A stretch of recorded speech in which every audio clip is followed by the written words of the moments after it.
Sebuah rantai bermassa 100 kg menampung seorang gadis bermassa 40 kg. Pria di sebelahnya tahu dengan jelas bahwa gadis itu tidak bisa menolak. Jadi dia memutuskan untuk menggerakkan tangan dan kakinya ke arahnya. Namun gadis itu secara lahiriah tetap diam dan tidak protes. Namun kenyataannya, tangannya sudah menemukan batu bata di bawah tempat tidur. Selanjutnya, dia memanfaatkan kecerobohan pria itu dan memukulnya. 2 pukulan, 3 pukulan, 4 pukulan, 5 pukulan. Sampai pria itu kehilangan kekuatan untuk melawan. Lalu gadis itu dengan cepat menurunkan kunci rantai dari tubuh pria itu. Kemudian dia menarik pria itu kembali dan merantainya. Membuatnya juga merasakan rasanya dikurung. Ketika gadis itu mengira dia akan melarikan diri. Begitu dia membuka pintu, dia membeku. Aduh, di mana ini? Gadis yang putus asa itu memandang ke kejauhan dan melihat masih ada gunung dan bukit. Bahkan tidak ada bayangan seseorang pun di sana. Namun tidak ada yang mutlak. Saat itu gadis itu melihat mobil pria itu. Untuk melarikan diri dari kawasan terpencil tersebut. Dia tak segan-segan melompat ke dalam mobil dan mempertaruhkan nyawanya. Tapi di antara kunci yang dia ambil dari pria itu, tidak ada kunci mobil. Sekarang dia benar-benar putus asa. Apakah dia masih menyembunyikan kunci mobilnya sendiri? Gadis itu berpikir, Tuhan tidak mengakhiri hidup manusia. Jika dia tidak bisa lari, hubungi polisi dan tunggu sampai mereka datang menyelamatkannya. Tapi gadis itu menganggap semuanya terlalu sederhana. Dia baru saja akan menelepon ketika dia menemukannya. Tidak ada sinyal telepon di sini. Tampaknya satu-satunya cara untuk melarikan diri adalah dengan menemukan kunci mobil. Tanpa diduga, saat gadis itu sedang mencari, dia tidak hanya menemukan pistol, tapi juga setumpuk foto. Tidak perlu berpikir panjang untuk mengetahui bahwa gadis-gadis ini pasti menghadapi situasi yang sama denganku. Namun yang tidak disangka gadis itu ada di foto-foto ini. Selain dia, ada juga adik perempuannya. Dalam sekejap mata gadis itu menjadi marah. Berani menyentuh adikku dan lihat bagaimana aku akan memperlakukanmu. Jadi dia mengambil pistolnya dan pergi ke ruang bawah tanah untuk merantai pria itu. Dia menggunakan pistol untuk mengancamnya agar mengungkapkan keberadaan saudara perempuannya. Tetapi pria yang menodongkan pistol ke kepalanya tidak punya kesempatan untuk melawan. Tapi dia sangat licik. Apa yang bisa kukatakan? Aku tahu di mana adikmu berada. Tapi premisnya adalah kamu harus mengeluarkanku dulu. Tentu saja kamu juga bisa membunuhku. Namun jika iya, kamu tidak akan pernah tahu di mana adikmu berada. Begitu dia selesai berbicara, gadis itu ingin muntah darah. Dia menembakkan 3 tembakan ke dinding untuk menakutinya. Oke, apakah kamu ingin aku melepaskanmu? Oke, tunggu saja. Untuk menghindari kesombongan pria ini, gadis itu berbalik dan pergi. Bagaimanapun, dia dirantai. Saat ini dia seperti anjing yang tidak bisa menggonggong. Tidak bisa menjadi ancaman baginya lagi. Namun untuk melampiaskan kebenciannya, gadis itu mulai menarik sebatang tongkat besi dan mematahkan kaki kursinya. Potong kabel telepon dan ikat menjadi penangkap anjing. Selanjutnya, dia mengambil penangkap anjing yang baru saja dia lakukan dan turun ke ruang bawah tanah lagi. Dasar bajingan, tidakkah kamu mendengarkan? Masukkan kepalamu ke dalam dirimu sendiri. Bisa jadi mental gadis tersebut sedang tidak stabil. Memaksanya mencari adiknya, dia dengan patuh menyalakan mobil dan pergi. Di perjalanan, dia terus mengucapkan kata-kata manis untuk menyenangkan gadis itu. Tapi gadis itu tidak mendengarkan sama sekali. Dengan sangat cepat mereka berdua tiba di sebuah rumah yang gelap. Kalau dia tidak mempermainkan gadis yang memegang erat tongkat penangkap anjing. Pada saat yang sama, lihat sekeliling dengan hati-hati. Namun yang tidak disangka, gadis itu adalah orang yang dikurung di rumah ini bukanlah adiknya. Tapi melihat gadis itu berjuang, dia merasa kasihan padanya. Lepaskan rantai gadis itu. Alhasil, gadis itu terpaksa menjadi gila. Begitu rantainya dibuka, dia dengan panik bergegas keluar.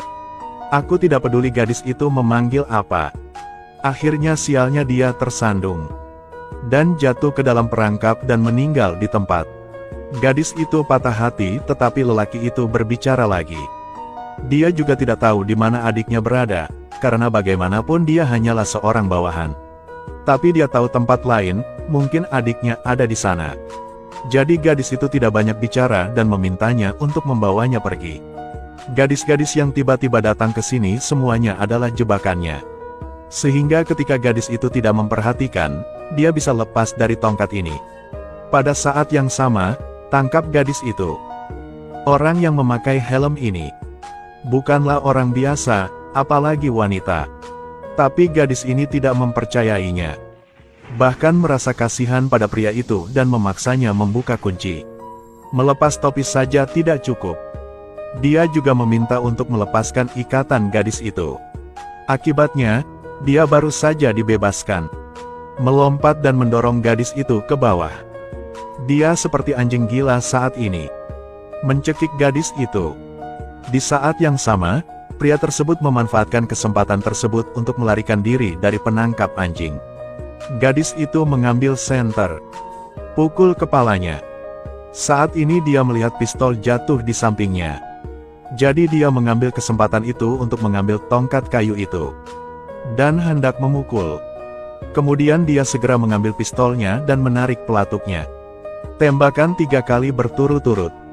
Gadis itu bersemangat dan langsung terjatuh ke dalam genangan darah. Pada titik ini pria itu melarikan diri dan berdiri. Di saat yang sama, dia juga ingin membunuhnya. Akibatnya, gadis itu menembak pahanya. Rasa sakit itu membuatnya terjatuh sambil berteriak. Pada saat yang sama, gadis itu dengan marah mengambil tongkat kayu dan memukulinya. Namun, dia tidak membunuhnya, tetapi membiarkan dia terus membawanya untuk mencari saudara perempuannya. Sekali dengan ajaran ini, seseorang menjadi jauh lebih damai. Tentu saja, dia juga kehilangan kemampuan bertarungnya sepenuhnya. Mungkin untuk mendapatkan kesempatan bertahan hidup bagi diriku sendiri. Pria itu mulai curhat pada gadis itu. Bilang dia hanya seorang karyawan, orang yang menangkap adiknya pasti pemimpinnya. Dia bahkan mulai mengeluh. Dia bilang dia punya ibu tua di atas sana, di bawah sana punya anak kecil. Hal ini juga ia lakukan untuk menghidupi keluarganya. Padahal katanya dia sengsara. Tapi gadis itu tetap tidak peduli. Karena baginya, meski dia cukup miskin harus mengemis. Dia juga tidak boleh melakukan hal tidak bermoral ini. Di saat yang sama, untuk segera menemukan adiknya, dia juga membalutnya. Lalu mereka berdua berangkat lagi. Namun kali ini rumah tersebut bukanlah tempat adikku dikurung. Pada saat yang sama, sayangnya penjaga di sini telah kembali. Gadis itu melihat ini dan memutuskan untuk menembak dan membunuh satu orang. Orang lain ketakutan dan berbalik dan lari. Tapi lari ke bawah dan masih ditembak mati oleh gadis itu. Kemudian gadis itu melihat bahwa wanita itu masih dianggap biasa saja. Begitu cepat lepaskan ikatannya. Pada saat yang sama, dia bertanya padanya apakah dia ingin pergi menyelamatkan orang lain bersamanya. Wanita itu mendengarnya dan langsung menyetujuinya. Lalu si perempuan menyetir, si laki-laki memberi petunjuk. Namun saat ini pria tersebut menolak memberikan arahan yang tepat. Ia terus meminta ke rumah sakit untuk memeriksakan luka di pahanya. Tapi gadis itu tidak semudah itu untuk diajak bicara. Langsung menekan lukanya. Pria itu kesakitan dan kencing di celana. Gadis itu mengancamnya, jika dia tidak ingin kehilangan satu kakinya lagi, dia akan patuh. Pria itu terpaksa memberikan alamat. Dengan sangat cepat ketika mereka tiba, mereka menemukan tempat ini sedikit berbeda. Baru setelah mereka membuka paksa pintu, mereka terkejut. Tempat ini adalah gudang tua. Mereka menahan napas saat berjalan melewati lorong yang gelap. Akhirnya mereka mengikuti lokasi yang disediakan pria itu untuk menemukan kamar. Saat mereka membuka pintu, mereka terpana melihat pemandangan di depan mereka. Di sebuah ruangan kecil dan sempit, hampir 10 gadis dari berbagai negara dikurung. Tapi tetap saja tidak ada saudara perempuan. Saat ini seorang gadis mengatakan mereka dikunci di sini sebagai barang dagangan. Setiap hari ada pria yang datang untuk memilih. Gadis cantik akan segera dibawa pergi. Setiap beberapa hari, sekelompok gadis baru dibawa ke sini. Gadis itu tidak berani membayangkan rahasia menggemparkan apa yang tersembunyi di baliknya. Tapi dia berani menegaskan bahwa ini bukanlah sesuatu yang bisa dia kendalikan. Jadi dia menyuruh rekan satu timnya menunggu di sini sampai polisi datang. Dan dia akan terus mencari adiknya. Namun kini kaki tangannya menasihatinya untuk tidak mencari lagi. Karena seperti yang gadis itu katakan tadi, setiap hari ada yang dijemput. Mungkin adiknya sudah dibawa pergi. Sebaiknya kita lapor langsung ke polisi. Tapi gadis itu tidak mendengarkan. Tapi dia tidak tahu seberapa bertekadnya gadis itu. Sekarang atau seberapa putus asanya dia selanjutnya. Gadis itu melihat noda darah di tanah dan menjadi waspada. Karena dia mengikat pria itu. Sekarang dia telah menghilang, tiba-tiba. Aku di sini. Gadis itu berbalik ketakutan dan mengarahkan pistol ke arahnya. Tapi tidak memperhatikan. Di belakangnya ada seseorang yang menyelinap mendekat. Ketika dia tidak memperhatikan, dia terjatuh ke tanah. Dan mengendalikannya. Kali ini pria licik itu mengira dia pasti menang. Bahkan bernegosiasi dengan kaki tangannya. Bagaimana mereka menanganinya? Pria yang tersisa mengangkat senjatanya untuk menghadapinya. Namun untungnya, kaki tangan gadis itu segera datang menyelamatkan. Meski tidak memperhatikan, gadis itu mengirim pria itu ke langit. Namun pistolnya juga kembali ke tangan gadis itu. Pria di dalam mobil itu putus asa. Dia tidak menyangka situasinya akan berubah begitu cepat. Sekarang saatnya dia memohon. Di luar dugaan, gadis itu juga adalah orang yang kejam. Setelah mengetahui alamat sebenarnya di mana adiknya dikurung, dia bahkan tidak ragu untuk memukulnya, menyebabkan dia pingsan di tempat. Tapi yang tidak disangka gadis itu adalah, padahal alamatnya katanya dia tidak tahu. Tapi penjaga di sini sangat familiar baginya, karena orang ini adalah pacarnya. Kali ini giliran gadis itu yang tertegun. Namun setelah melihat pacarnya, dia pun menjadi bingung.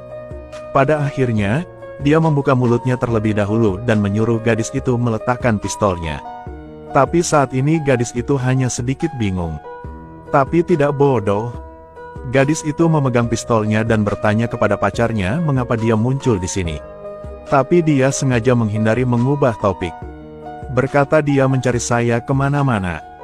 Menghabiskan semua uangnya, menjual seluruh rumah, dan bahkan mengambil pinjaman untuk menyewa seorang pencari. Tapi aku tidak dapat menemukanmu dimanapun.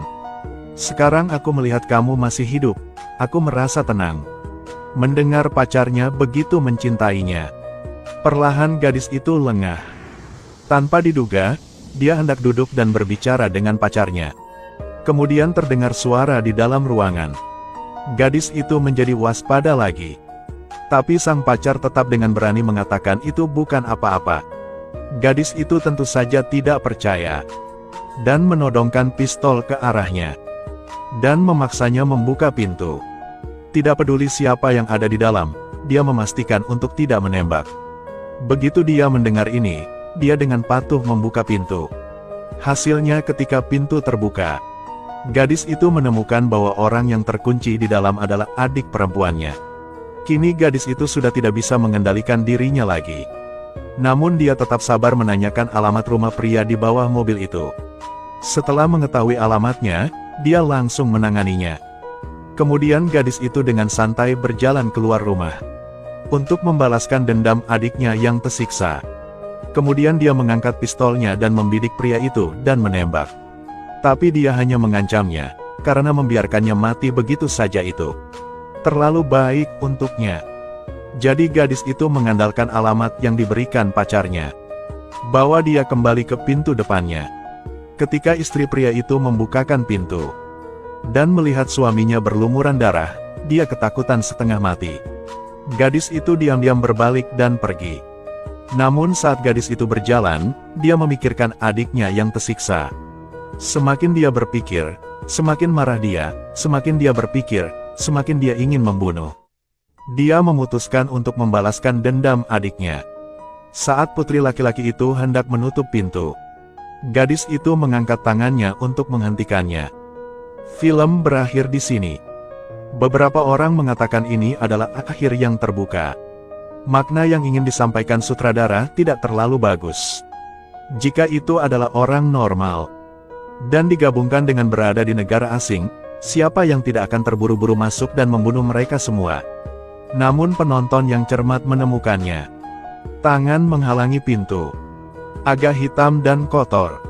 Yang penting tidak ada darah. Namun ketika gadis itu membawa laki-laki itu pulang lalu berbalik, ada adegan di mana dia mengangkat tangannya untuk menyeka darah di wajahnya. Di sini kita bisa melihat tangan gadis itu sangat putih. Selain noda darah, tidak kotor sama sekali. Jadi apa pendapat Anda tentang akhir cerita ini?